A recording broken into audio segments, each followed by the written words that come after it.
Hi, my name's Phil Gardner and welcome to Fun with Boxes. Today is part 2 of my UK Games Expo haul 2024. I hope you enjoyed looking at part 1, and if you haven't watched it already, then why not take a look before watching this episode, because this is, as I said, part 2, and you wouldn't want to miss part 1, because there's some silly shenanigans on there, I do believe. So, without any further ado, here indeed is part 2 of our UK Games Expo haul video. I hope you enjoy. Next up, a game my wife was very, very excited to get. And why wouldn't she? Just look at the cover. Look at that mole. Look at him. Look at him. Take a closer look. Oh, how absolutely fantastic. Molehill Meadows. Worm your way to victory. Worm your way to victory. I see what they did there. Unfringed.co games. A game for 1 to 100 players? Goodness gracious me. That's a lot of moles. And it plays in around 20 minutes. Play as Mika the Mole, a furry adventurer with a love for treasure and juicy worms in this flip and write board game. Excellent. It has 33 cards, 100 game sheets and rules booklet, and is an eco-friendly game. Bravo, Unfringed.co games. Well done, I say. Well done. Strategically tunnel across flower-filled meadows by rotating, mirroring and flipping tunnel tiles to expand your molehill home. Make connections, achieve bonus objectives and combine mighty worm powers to score as many points as possible. But be careful not to attract too much attention with any extra molehills though. So pop on Mika's extra strong glasses and embark on this delightful, ever-changing journey through Molehill Meadows. And just in case you missed it, look at Mika. Look. Fantastic. Molehill Meadows, everyone. What's not to like? Next we have Lacuna, a cosy game of mystical geometry. Look at that. How stunning is that? Absolutely gorgeous. And you wouldn't believe, can you see that? It looks like it's a big coffee mug or something. But it's not. It's got some delightful things inside. How do I get this off? I can't remember. We did play it. Oh, do I just pop the top off? Yes, I think I do. Oh, crikey. I can't get the top off. Here we go. I'm pretty sure we can pop the top off. Yes, finally. I've got the lid off. Phew. That was a bit of a struggle there then. But I wanted to take the lid off to show you what's inside. We have a little rule booklet. We have a ruler as well. We have a bag of bits which are quite delightful. You can see those there. Quite delightful. I'll see if I can put a picture on the screen. I'll set it up and take a picture. But not only that, you have the player board, which is a massive, lovely, so pretty. Look at that. Look at that. Can you see it? Can you see it?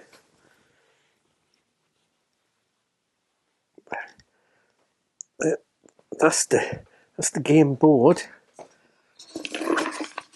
And there are lots and lots of wonderful looking components. And what you do is you put everything in here and then you use this to sprinkle everything out onto the playing board and play the game from there. Lacuna is a cozy game for 2 players about collecting flowers on a pond. Trace an imaginary line in your mind between 2 flowers. Place your pawn and collect both flowers. Win by collecting the most flowers in the most colours. As simple as that. So there you have it, Lacuna. What a beautiful looking game. Well, next up, I picked up a copy of Cyborg. I'd always wanted to get a copy of this one. This is the nano-infested doomsday RPG about cybernetic misfits and punks raging against a relentless corporate hell. Morkborg Hacked. So it's compatible with Morkborg the RPG. This is a smashing product. The artwork and layout and graphic design of this is truly outstanding. Absolutely brilliant. Just look at that cover. That's really good. Really pleased to pick this up. This is from Free League Publishing, one of my most favourite role-playing game companies. Everything they do is top notch. So there we go, Cyborg. Next up, I popped along and met the wonderful Forbidden Psalm people. They create miniature games that are compatible with Morkborg and Cyborg, in actual fact. So this is Kill Sample Process. And this is by Weird Designs. This is a miniature game of death-hacking, body horror, and late-stage capitalism. Forbidden Psalm Kill Sample Process is a standalone miniatures game inspired by and compatible with Cyborg. Well, what's the chances of that? So there you go.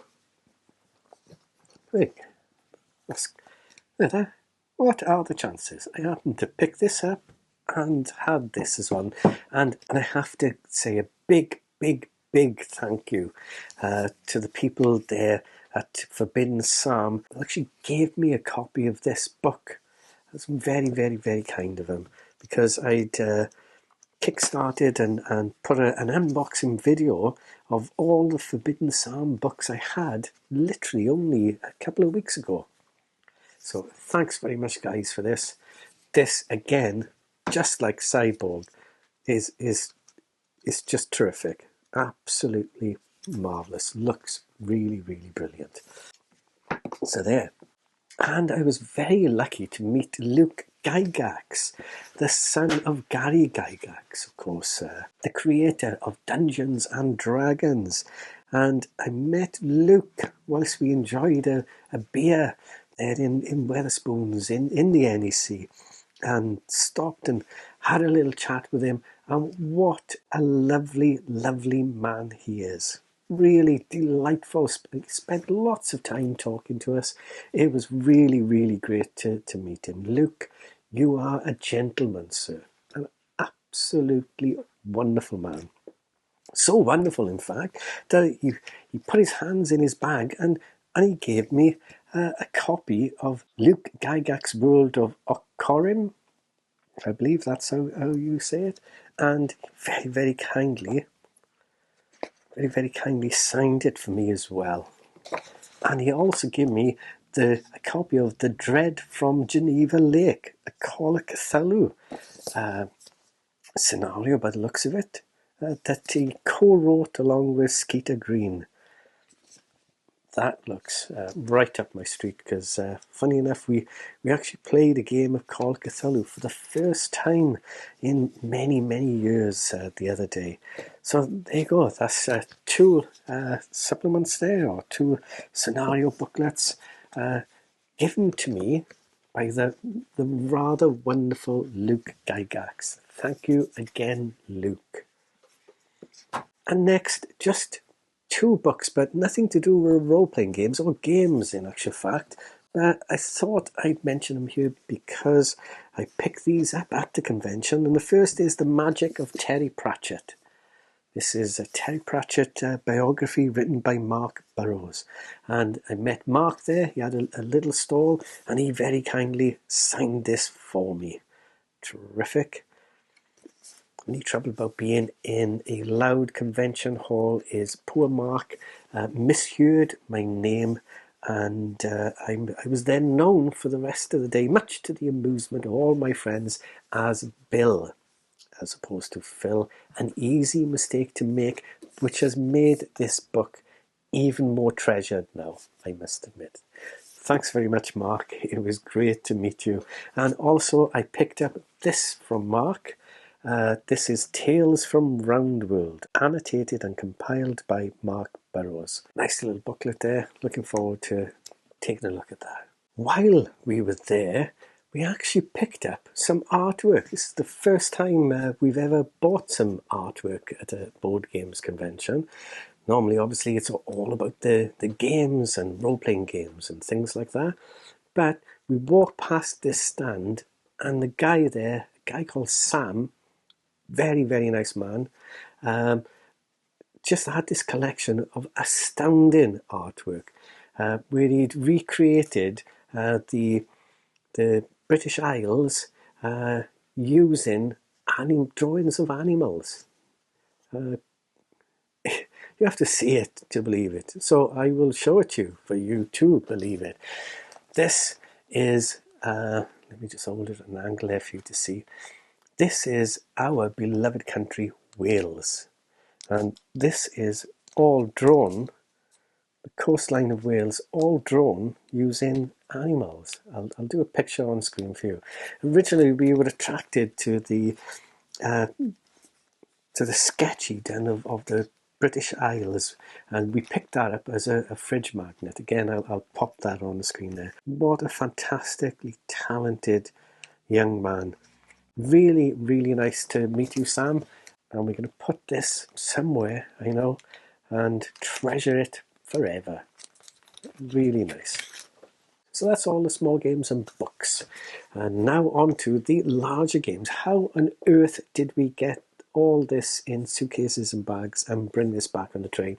I do not know. But first up, we have Rauha, I shall say. I'm not entirely sure how you pronounce it. Got the lid on the wrong way around. How embarrassing. But there you go. Rauha. And this is a game from Hachette Board Games. After millennia of sterility, life has sprung up again on Rauha. As a venerable shaman, move your avatar around your world to shape it and turn it into a cradle of life energy. Oh, that looks very, very, very interesting indeed. So how many players? This is for 2 to 5 players and plays in around 45 minutes. Lovely. Next we have something we've been after for a little while. This is again from Inside Up Games, and this is Draft and Write Records. Look at that. That looks pretty awesome, doesn't it? We also went back to the stall, to the Inside Up Games stall, and picked up 2 promo packs as well. I guess we call them promo packs. All-Star bonus tracks and chart topper bonus tracks. Yay. Draft and Write Records take centre stage in a thematic card drafting game with a twist. Each round during the week phase, players will be drafting, selecting cards to take actions such as recruiting crew members to their band or managing their schedule. Players earn star powers as the band rises in popularity and can claim goals for reaching certain milestones during the weekend phase. Manage your band carefully to unlock bonus actions like going on tour or releasing albums. At the end of the game, the band that has amassed the most star power wins. That looks brilliant. That really does look brilliant. Can't wait to play that. Another game from Hachette Games is something Lisa had been after for quite some time, and that is The Tribes of the Wind. Vincent Dutrait artwork. Look at it. Can't fault. What a talented man talented man, I say. So you've got Tribes of the Wind. Pollution has covered the ruins of past civilizations. Only the Tribes of the Wind remain, flying from tree to tree to clean up the forsaken lands. Play as a guide of those tribes and use the back of your opponent's cards to optimize each of your actions. Reach your goals and make your territory a nice place to live. Who wouldn't want to live in a nice place? There. Game for 2 to 5 players and plays 20 minutes per player. There you go. Tribes of the Wind. We also picked up again from Hachette Games. Hachette Games? I keep saying it wrong, don't I? Hachette Games. I'm guessing it's Hachette. I'm just putting an A on the end. Hachette Games. And this is an Icky expansion. We have the game Icky and we've had it for quite some time, but only recently played it and it was rather good. So rather excited to pick up the expansion for it. Yes, very good. 2 to 4 players, 60 to 90 minutes. Terrific artwork, just like on the original game there. Absolutely terrific. Really pleased to pick this up from Hachette Games. Next, Lisa managed to get a copy of First in Flight. This is a game that she has been keeping an eye out for and was delighted to spot up there.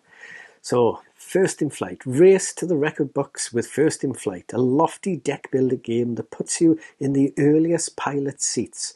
Up to 4 players choose from historical aviation pioneers vying to conquer the skies by testing their flyers, improving their designs and taking risks to defy gravity.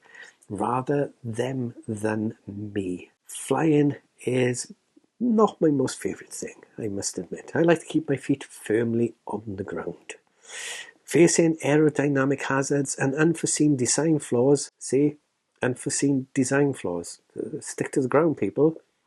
Far safer on the ground. Will you settle for a safe landing or dare to stay the course? Call on luminaries of the industry, use your accumulated skills and draw from experience to push your luck and your plane's limits. The aeronaut who flies farthest launches humankind to new heights. First in Flight, 1 to 4 players, and it plays in 45 to 75 minutes. Looks great. And next we have Arborea, another Alleycat Games, and this game was actually given to us again by the wonderful people at Alleycat Games, or rather, shall I say, the wonderful Crystal. It was absolutely delightful to see you again, Crystal, I must admit. And this game looks terrific. And I'm not just saying that because Alleycat Games gave us a copy to take a look at, but it does look truly right up our street. Look at the artwork. Absolutely stunning. And I've opened up the box and punched everything and built the insert, and it looks absolutely phenomenal. So, Arborea. Once in a millennia, Arborea begins anew, and as a guiding spirit, you'll oversee the growth of this realm into a new and prosperous ecosystem. Guide your workers on pilgrimage to gather precious resources and attract exotic creatures. The further your workers travel, the greater the blessings they'll receive. Use these resources to build and overlay land cards, crafting your own unique ecosystem for the creatures you collect. At the end of the millennia, one guardian spirit will be honoured by the ancients for their contributions to Arborea's rejuvenation. Yep. This looks brilliant. 1 to 5 players, plays in 90 to 120 minutes. So this is going to be quite a heavy game, but one I'm really looking forward to playing. Just 3 more games left, I do believe. And first up we have To Glory. I'd never heard of this game, but we couldn't help but take a look when we seen it being demoed there, and had a wonderful little demonstration then from Vesuvius Media, and it looked so much fun that we had to pick up a copy. So to glory, explore the high seas, uncover hidden treasures. A game with dreadful pirates and buried treasure. As a pirate captain, set sail seeking fortune and glory. But beware, you are not the only pirate scouring the high seas. Race to uncover buried treasures, but watch out for incoming cannon fire from rival ships, the gun tower, and even the Kraken. To Glory is a fast, fun dexterity game where players get to physically launch cannonballs, wooden cubes, at opponents in an attempt to board their ship and knock their captain overboard. This looked like terrific fun. There you go, To Glory. Next we have, I believe, I'm not sure if I'm going to pronounce this right, Zhanguo, the First Empire. This looks terrific. Look at that, look at that, look at that. Wow. And it weighs an absolute ton. This is a game for 1 to 4 players, 60 to 120 minutes. In 2021 BC, all the warring states are brought together by Qin Shi Huangdi. This is the birth of the Chinese Empire. A skilled, determined strategist and shrewd governor, he undertakes actions aimed at standardizing all the elements at the basis of Chinese society and culture. At the end of the game, the player who made the greatest contribution to the Emperor's cause by scoring the most victory points will be the winner. Yep, this looks like a cracking game, I must admit. There you go. Zhanguo, the First Empire. Again, apologies for saying that completely wrong. And finally, unless I've forgotten something, which I hope I haven't, but I will double check before posting the video. And finally, Dorfromantik, the Duel. We love Dorfromantik. So, Dorfromantik, the Duel, well, we had to, didn't we? We absolutely had to. So, here we go. It's a game for 2 players. There's a clue there in the title. Yep. Game for 2 players and plays in 30 to 45 minutes. In Dorfromantik, the Duel, compete against another player to see who can create the most beautiful world from hexagonal landscapes.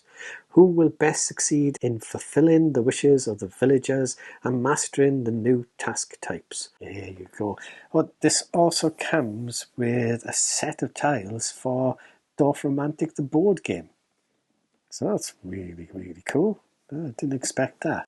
Can't wait to get this to the table. Haha, I said it. It's the last game and I said it. And I can't wait to get this to the table.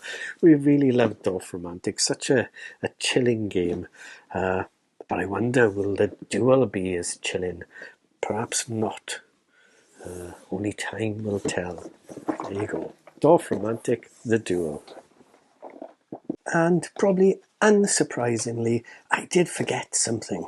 I forgot all about the new Lorcana. Illumineer's Quest, Deep Trouble. Play alone or team up with a friend to defeat Ursula. This is the latest Disney Lorcana set from Ursula's Return.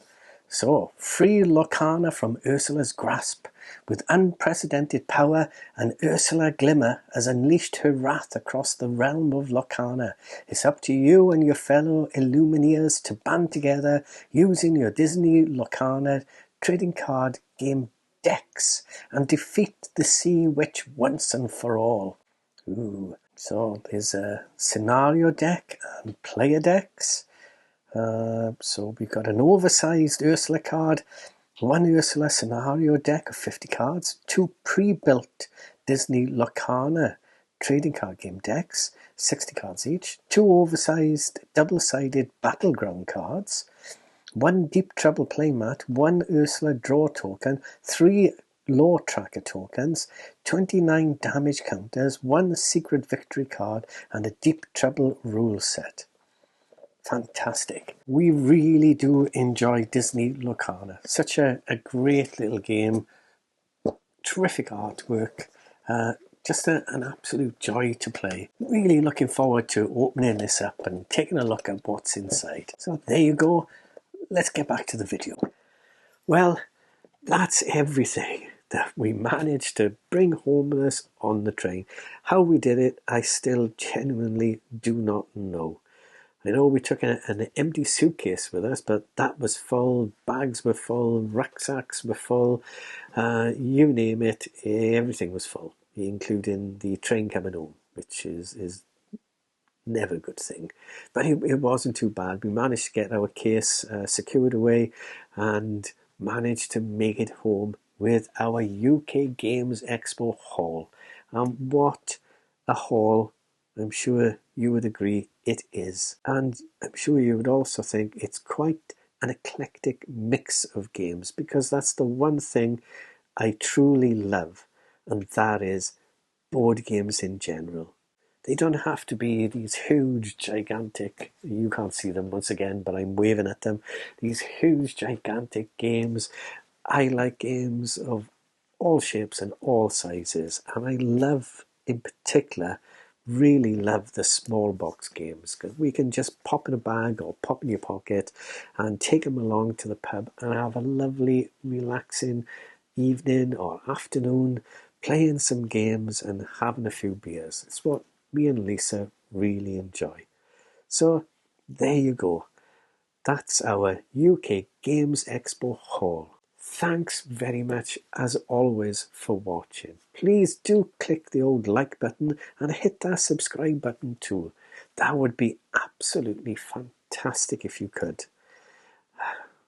In the meantime, please do take care and bye for now.